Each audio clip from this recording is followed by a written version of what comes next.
Hey guys, so I'm here for the second time in the same week. Let's make note of this. I'm actually keeping my schedule. It's first, I think. But anyways, I'm here with my January wrap-up video. I didn't do wonderful this month. I am still on track for my 50 book challenge, so I guess that's what matters. But I only read 4 books this month. Let's just get started. The first book I read this month was Crescendo by Becca Fitzpatrick. This is the second book in the Hush Hush trilogy. It's not a trilogy. It's got 4 books in it. Series. I did not like this one as much as I liked Hush Hush. I will admit, as irritating as certain parts of Hush Hush were, I did really enjoy it. It was a fast read. It was pretty, predictable. But I liked it. This one took me a really long time to get into. Like, I think I probably had to hit almost 200 pages probably before I really felt like I enjoyed it and was getting into it. I actually started this one in 2012 and put it down for about a week and a half because I just couldn't get into it. Once I did hit about the halfway point, it picked up a lot and I enjoyed it after that. And I'm ashamed to say I did give this 4 stars. I don't know. I was probably too liberal. I probably should have only given it 3. But I'm going to give it 4 because it did pick up and I did really enjoy it. Like I said, after about the midway point, I went through it like that. No big deal. I'm just going to say that as a whole, this did not live up to what I wanted it to be. I am reading the 3rd book right now, Silence. So hopefully that will give me better impressions. We'll see. That one should be my February wrap-up video. So something to look forward to, I guess. I'm going to finish this, though, because I have all 4 books, so I'm going to read them. Another book I got this month was Ready Player One by Ernest Cline. I'm not going to go into huge details because I think this was on almost everyone's top 12 of 2012 list, which is honestly why I picked it up and I read it. I did really enjoy it. It was a really super fast read. I liked the concept. I'm a huge super geek, and I know a lot of other people were focusing on the 80s trivia, which that was interesting and I liked it, but what really got me was the idea of finding the Easter egg in the game and all of that concept, the actual gaming aspect of it.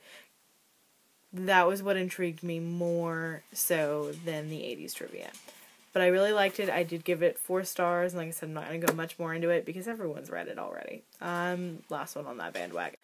The 3rd book I read this month is Married with Zombies by Jessie Peterson, and this one is the first in a series. So this is the first book in the Living with the Dead series. It's a fairly short book. It only had about 250 pages in it, and I got through this one pretty quickly. It was a very light read.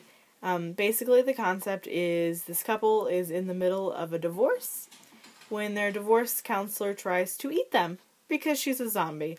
And this is when the whole zombie apocalypse hits. And so basically amounts to, do they stay together even though they hate each other and are trying to get this divorce for survival? Or do they split and try to fight the zombies off on their own? I really liked it. The characters weren't necessarily 100% believable.